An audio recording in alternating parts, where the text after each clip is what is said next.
السلام علیکم ورحمۃ اللہ وبرکاتہ۔ میں حافظ محمد عرفان عثمان آپ کی خدمت میں حاضر ہوں۔ امید کرتا ہوں کہ آپ تمام حضرات خیر و عافیت سے ہوں گے اور دعا گو ہوں کہ اللہ تعالی ہم سب کو دین اور دنیا کی بلائیاں عطا فرمائے۔ اور آج ہم نے پڑھنا ہے تختی نمبر 11۔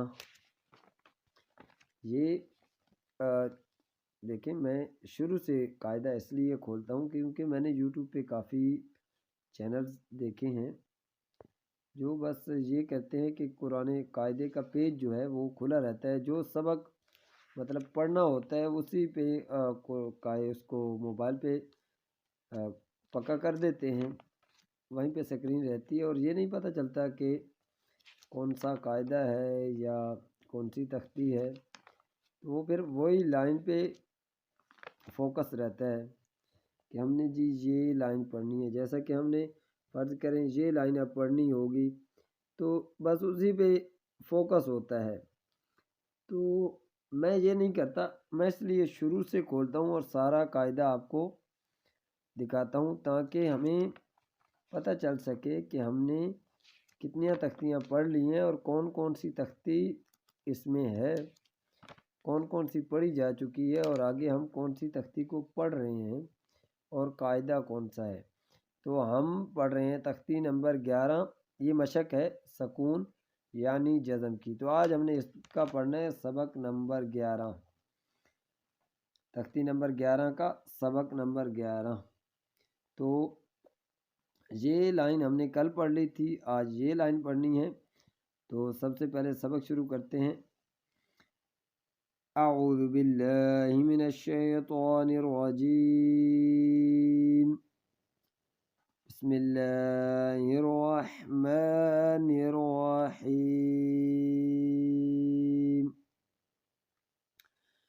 فا را زبر فر، غین با زبر غب، فر غب، فر غب۔ فا نون زبر فن، صاد با زبر صب، فن صب، فن صب۔ واو نون زبر ون، حا را زبر حر، ون حر، ون حر۔ تو پہلے ہم نے جزم والے لفظ جوڑے تھے، لیکن یہاں پہ پہلے جزم والا لفظ ہے اور اس کے آگے حروف حرکات ہیں۔ تو یہاں پہ مطلب 3 حرفی، یہ 2 حرفی کیونکہ واو نون زبر ون ایک اور حا را زبر حر 2، تو ویسے تو 4 حرفی ہے لیکن 2 لفظی لفظ ہے۔ یہاں پہ 4 لفظی ہے، 4 حرفی ہے اور 3 لفظی لفظ ہے۔ تو حمزہ خا زبر آخ، را زبر را، آخ را، جیم زبر جا، آخ را جا، آخ را جا۔ دوبارہ فا را زبر فر، غین با زبر غب، فر غب۔ فا نون زبر فن، صاد با زبر صب، فن صب۔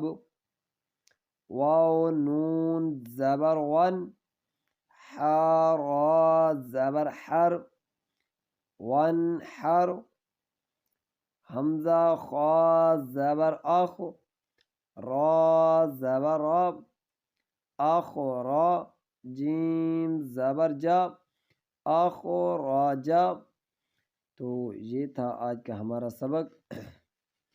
مجھے دیجیے اجازت، اپنا خیال رکھنا، اللہ حافظ۔